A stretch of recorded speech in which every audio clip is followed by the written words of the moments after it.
Mark Mitchell plans to enter the transfer portal. The second player from this past season's Duke basketball team is headed to a new destination. What does that mean? Let's talk about it. Hi, everybody. Dick Vitale. Hey, make sure you listen, man. To Locked On Blue Devils with J.J. Jackson. He's awesome, baby. You are Locked On Blue Devils, your daily podcast on the Duke Blue Devils. Part of the Locked On Podcast Network, your team every day.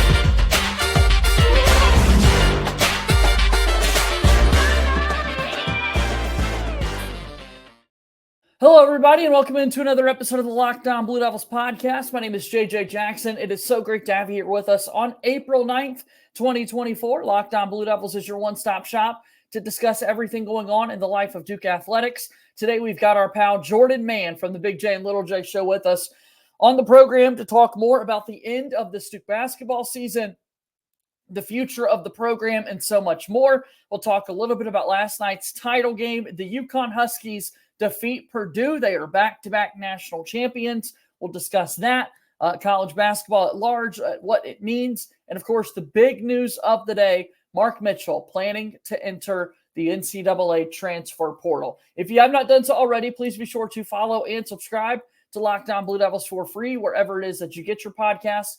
Also, make sure you leave us a 5-star rating and written review. Your support in that regard means so much to us when you take the time to write out one of those nice reviews. Also, watch us each and every day on YouTube. Like this video, share it with your friends. Continue supporting everything that we're doing here at Locked On Blue Devils. Follow us on X at LO_Blue Devils, and I'm there as well at _JJ_Jackson_. So without further ado, let's bring him on in. Jordan Mann is here with us, and officially, last night, we said farewell to the college basketball season, man. We've got a new champion in the sport, the same champion, first back-to-back champ in quite some time. But, man, the season's over.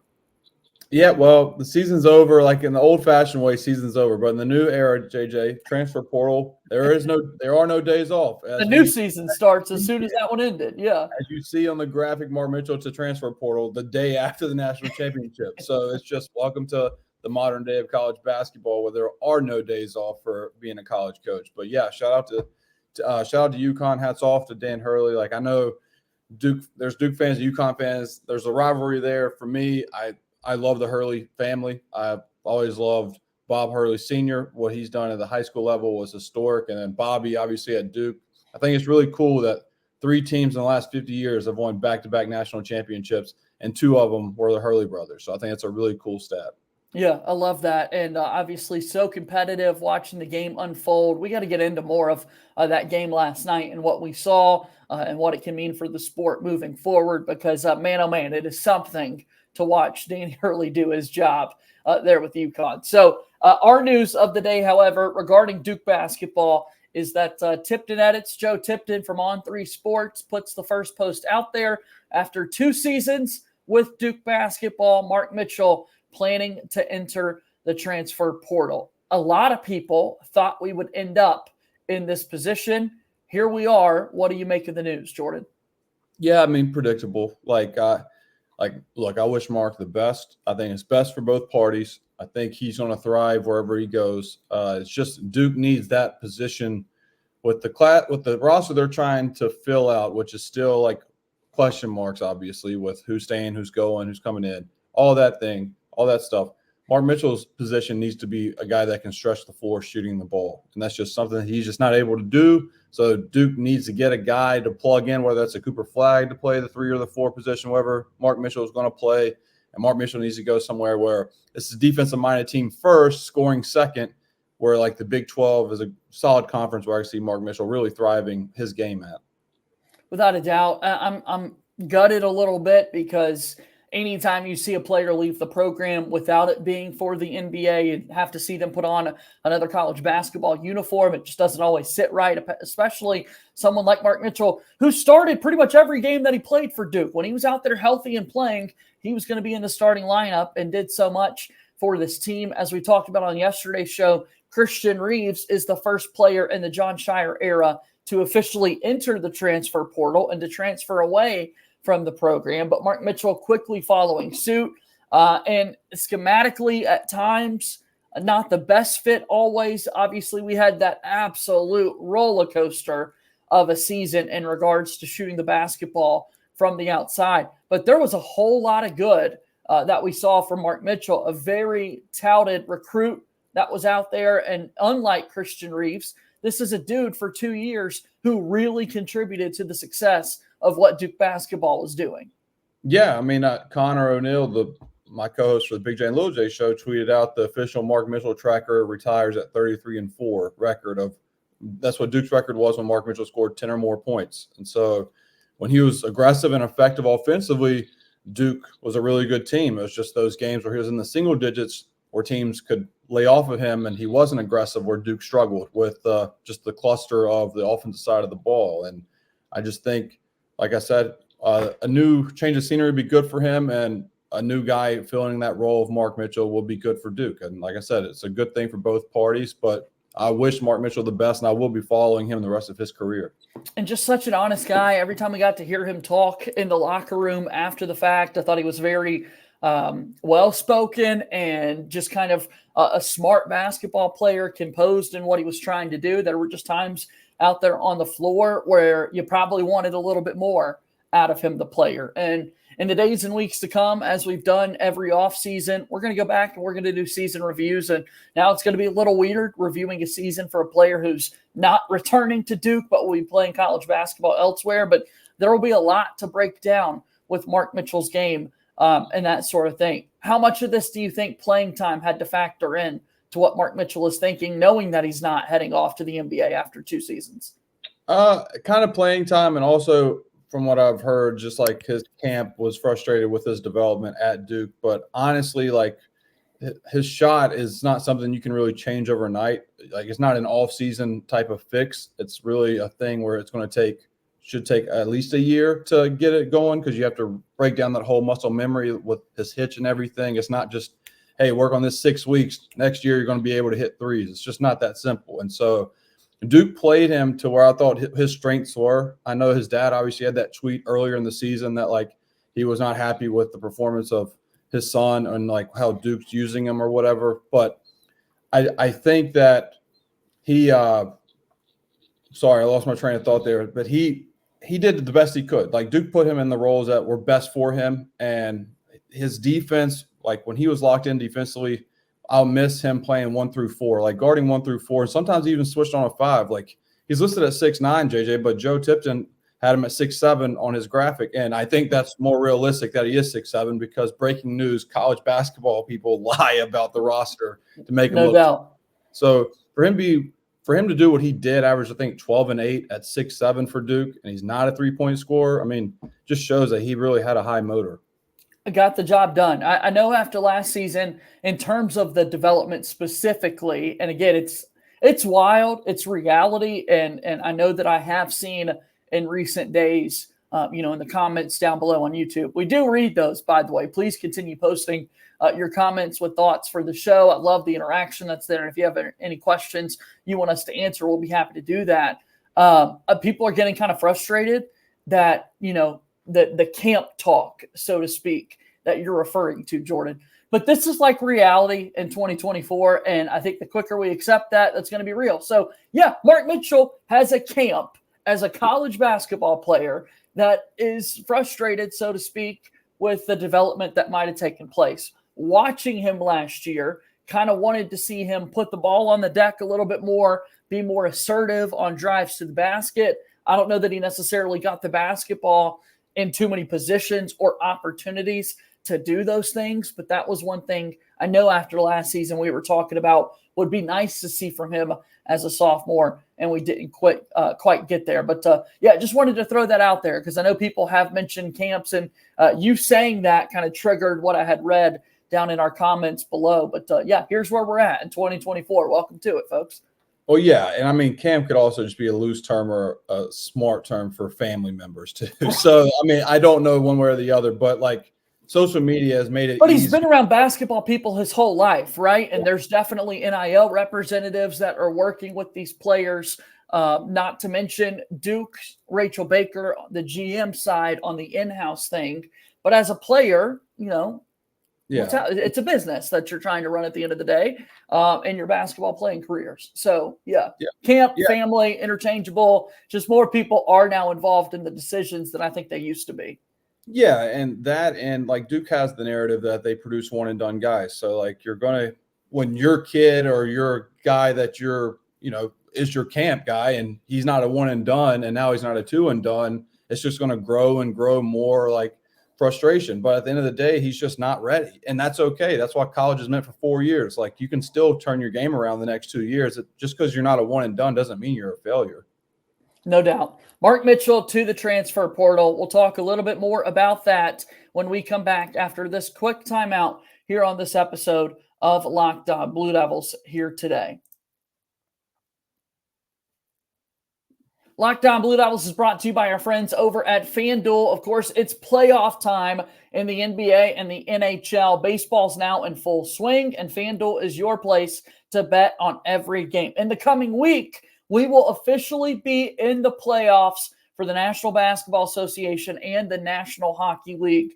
Get excited about that. Speaking of FanDuel, America's #1 sportsbook, right now, new customers get $150 in bonus bets guaranteed. That's $150, win or lose. Bet on everything from slap shots to home runs to slam dunks. I love that. All on the app that is safe, secure, and easy to use. What are you waiting for? Again, make sure you visit FanDuel.com/lockedon and make your first bet an automatic win. FanDuel is America's #1 sportsbook.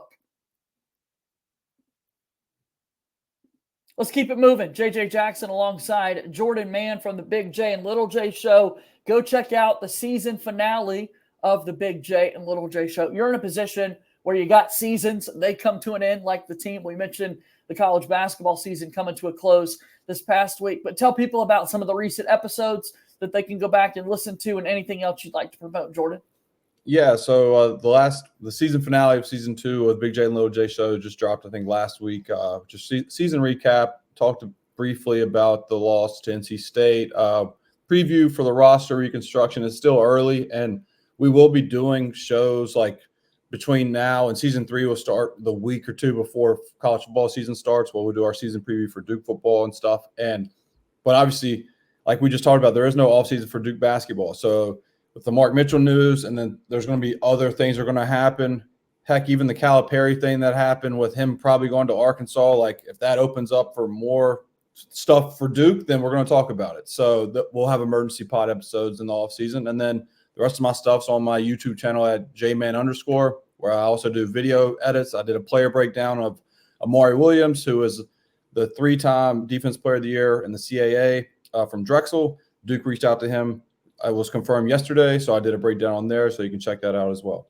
Yeah, go check it all out, and again on X at JMan's Takes. So Mark Mitchell heading to the transfer portal after 2 seasons with Duke basketball. Really talented players coming into play this upcoming season for Duke. And I like your point that you made about, look, it's been 2 years. In a lot of ways, Duke has been known as a one-and-done spot. If it doesn't feel like it's working in these next 2 years, kind of forecasting what the roster might look like, maybe for your career, it is best to kind of turn the page and see what that can look like. Duke's got a loaded front court that they're planning to bring on in terms of freshmen, but also trying to add a little bit of experience. Let's get to that in just a moment. But just one more time, kind of Mark Mitchell next season, had he stayed at Duke, what would have that looked like? Honestly, I think it would have kept Duke limited more than improved Duke, just because of the spacing that I talked about. Like there's just so many games. I mean, the Duke lost to State twice, and DJ Burns was his assignment, or DJ Burns was the defense assignment against Mark Mitchell. And so that was, with his limited ability to shoot the ball, you let a big fella like DJ Burns not have to go on the perimeter to guard a guy like that. Just kind of chill. Yeah. You gotta have a shooting threat at the 4. Whereas like last year, where Filipowski was the 4 and Lively was at the 5, like if he's guarding Filipowski playing the 4, you can't just let him. You can't sag off that deep, because Filipowski's going to shoot and make a couple of them at least, you'd think. And so that's where I think it limited Duke, to where Duke's going to Duke needs 1 through 4 guys to be able to shoot threes, and the 5 can live around the rim. And not even shooting. I think it's sometimes when you're talking about the matchups, which is so big, right? You want to get the other bigs in foul trouble. You want to get the other guards in foul trouble. That's playing to your advantages of a basketball game. Refereeing is always going to be a part of the sport. And so find a way to make it work best for you. I think there's a certain level of aggressiveness and actual assertion into what you're trying to do on the offensive end. And from time to time, in my eyes, it kind of felt like Mark Mitchell could be passive in some regards. Is passive a fair word to use? Yeah, there's some of the floor. Yeah, no, I agree. I think when they play drop coverage, they always play drop coverage. Mark Mitchell, you're not going to play up. And Duke's guards were magnificent in the pick and roll all year. Like the data backed them up, and that was with the opposing big being underneath the rim. And to your point, yeah, there's many times where there's so much space, and Mark Mitchell's just catching at the top of the key to throw and then follow the pass to set a pick and roll. Where I thought, hey, just attack the open space and make the help side just take a half a step to lunge over in the passing lane, because you doing that to the guy that if you're dribbling downhill to the block, the guy in the guard in the corner is just going to show a little bit. If McCain's in the corner, he just needs an inch. Then you kick it out and Duke gets a 3. And he did that a couple of times, but like you said, sometimes it was not enough. He was sometimes passive. Okay. I just want to make sure it was fair for me to say that, and from your eyes, and I'm glad people are kind of on the same page as well there. So Amari Williams, that's a player that has popped up on the radar. Again, On3 has done a great job covering kind of the transfer portal. It is impossible to keep up with all the moves that are there. Arizona has had a couple of really big basketball players enter the portal already. I know that Indiana State's Robbie Avila was one of the darlings of the sport. He's in the transfer portal. It's crazy. So go follow their work to keep up with all of this news. But Drexel's Amari Williams is in the transfer portal, and that's a player that Duke has reached out to about potentially joining the team for next season. You mentioned it earlier, a 3-time Defensive Player of the Year. Kind of a quick synopsis as to who this guy is. Yeah, we're talking about Mark Mitchell, and this guy's just a 6'11", 265-pound Mark Mitchell. But he plays the 5, and he's a freak athlete defensively, like 3-time Defensive Player of the Year, and he can guard 1 through 5 really on the ball. Like, he's very athletic. He's raw offensively, but look, he's a guy that Duke's reaching out to, and I think he is the perfect candidate for the Ryan Young minutes, Theo John minutes, because people love the Theo John narrative of how great he was for Duke. In reality, he played 11 minutes a game, and Ryan Young played 12. And their previous stops, they both played like 20 minutes at Northwestern, 20 minutes at Marquette. Similar situation with Williams, and I think Williams fits that role perfectly with what he can bring to the table defensively. Left-handed, correct? Yes, left-handed. Yeah. So that, to your point, just kind of adds more to Mark Mitchell, but just a little taller.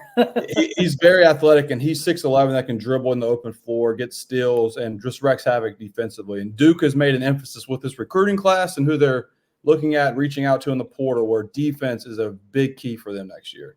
Love to see it. We'll see how all of that unfolds, of course, now that we've still got some decisions to be made. Duke's end-of-year banquet will be on Thursday night this week. We'll get some photos, I'm sure, of the guys dressed up and going through their team awards and whatnot. And then typically in years past, after that banquet is over, is when the Duke basketball account will officially kind of release the videos of Coach Shire talking about the players who are declaring for the NBA draft. And so that'll be interesting to follow timeline-wise in regards to this week. All right, I want to talk – go ahead. I was going to say, yeah, and that also makes it interesting why Mark Mitchell announced today, because normally the news comes out the day after, whether it's portal or going to the draft. So I just wanted to say that as well. Yeah, him and Reeves already making decisions to kind of look at what's next for their basketball careers. Let's take one more break, and then we'll talk a little bit about last night's title game on the other side of this here on Locked On Blue Devils.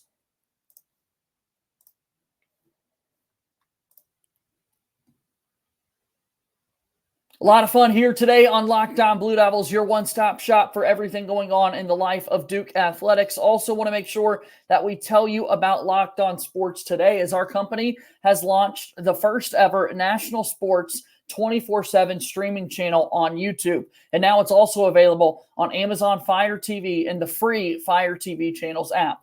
Locked On Sports Today is here for you 24/7, covering the top sports stories of the day with the local experts of Locked On, plus our national shows covering every league. Find Locked On Sports Today now available on the free Fire TV channels app. Welcoming back in Jordan Mann to today's episode of Locked On Blue Devils, talking about college basketball. Last night, UConn wins the national championship. It is their 6th national title. They are now 6-0 in national championship games. So 6 titles, unfortunately, does move them ahead of Duke. We've still got our sights set on 6, but UConn has got 6 titles. That's always tough, and when we're talking about those prominent programs in the sport. Yeah, I tweeted about it last night. It's funny how narratives work, man, because going into last March Madness, Danny Hurley could not win in March. That was the narrative. He can't win in March. He might be a good coach, but he can't win in March. He's won back-to-back national championships now, and now he is the number 1 coach in America, which rightfully so. And UConn, yeah, they jumped Duke. They have 6 now, and I think JJ might have to just retire the sights on 6. I think it's just the ultimate jinx for Duke because it's been 10 years now, and we are not getting anywhere close. We've been to change the branding. Yeah, we've been to one Final Four, a couple of Elite Eights, and I think we just need to, just go win the big one. Just go win.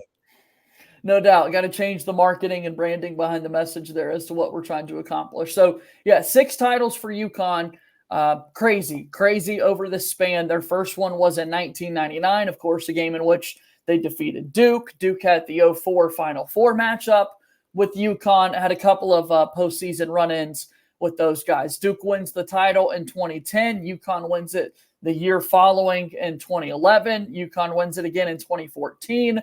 Duke wins the title in 2015. So hopefully maybe we're just setting up like we were a decade ago and Duke can win 1 year after UConn has won. Maybe we could speak that into existence here.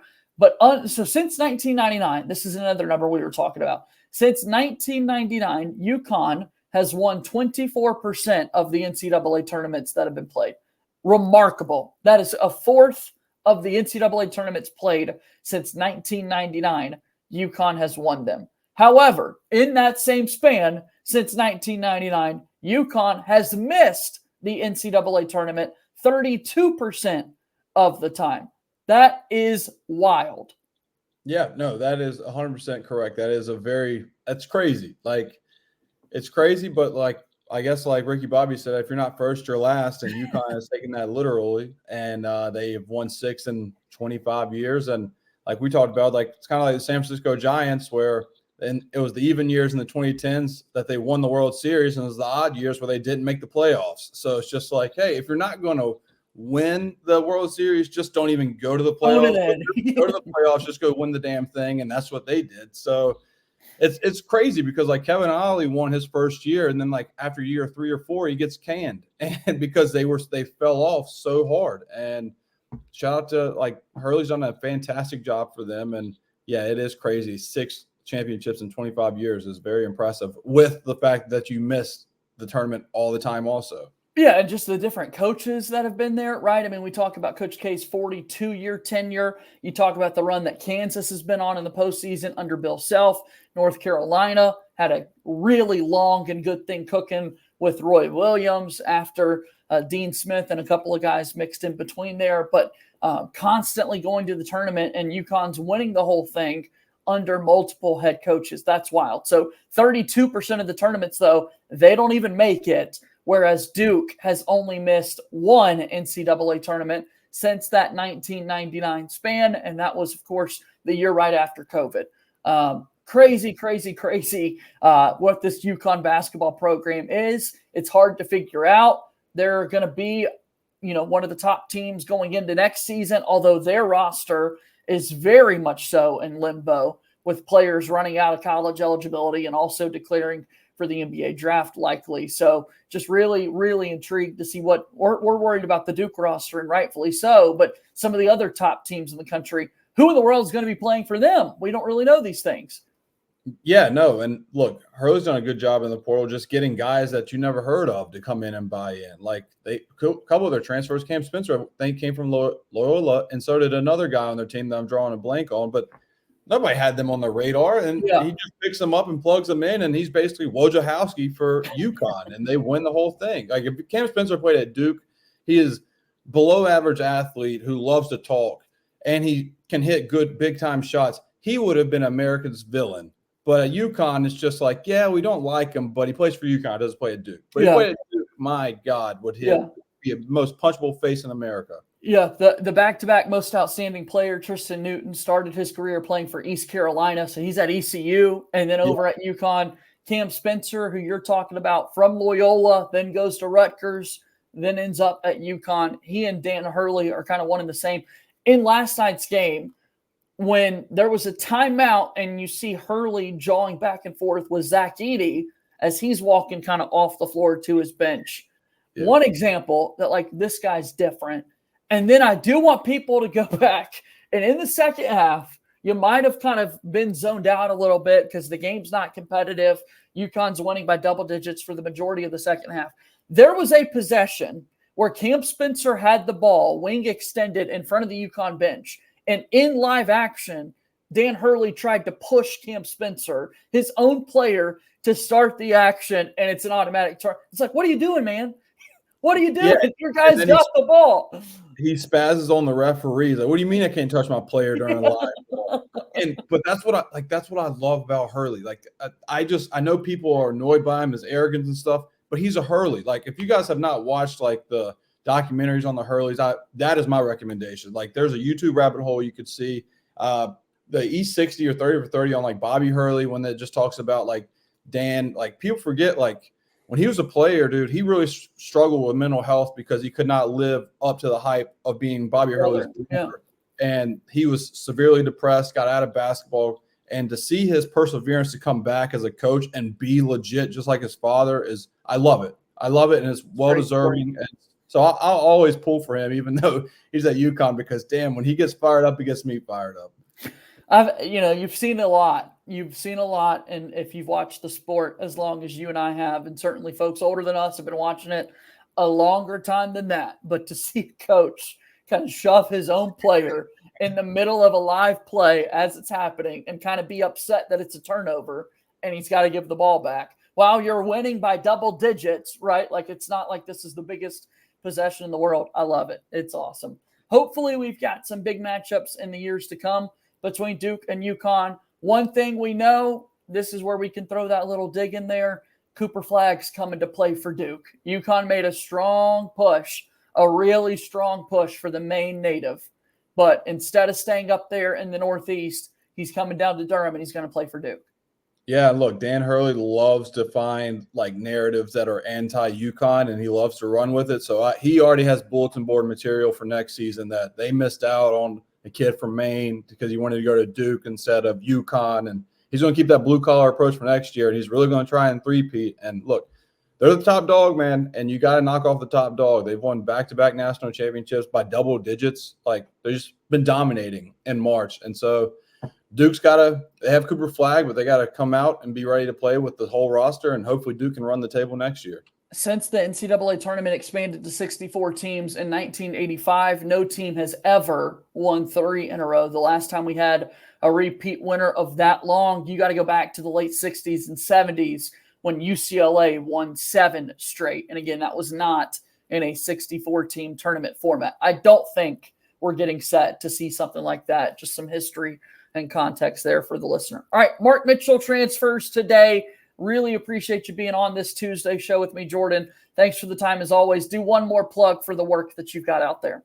Yeah, you can find the Big J and Little J show, Apple, Spotify podcast, YouTube, JJman_. You can find the podcast, film breakdowns, player breakdowns, and whatever you want. I promise, leave it in the comment section. I'll do it. You still like football, right? Yeah, look, I'm still Duke FB fans, just underscore this time because I am banned on the app. But yes, Duke football season is here. I'll be at the spring game here in a couple weekends. And so I'll be right back in football mode. You're locked in. You're locked in already. Always. I love it. All right, Jordan, we'll do this again soon. Thanks for the time. See you, brother. All right, that's Jordan Mann joining us here on today's episode of Locked On Blue Devils. Go check out his great work. That's going to do it for our show here today. Thank you always for watching each and every day. Please subscribe to our channel. Follow us on X at LO_Blue Devils and leave us a 5-star rating and written review. That'll do it. As always, go Duke. I'll talk to you tomorrow. My name is JJ Jackson. Thank you and good day.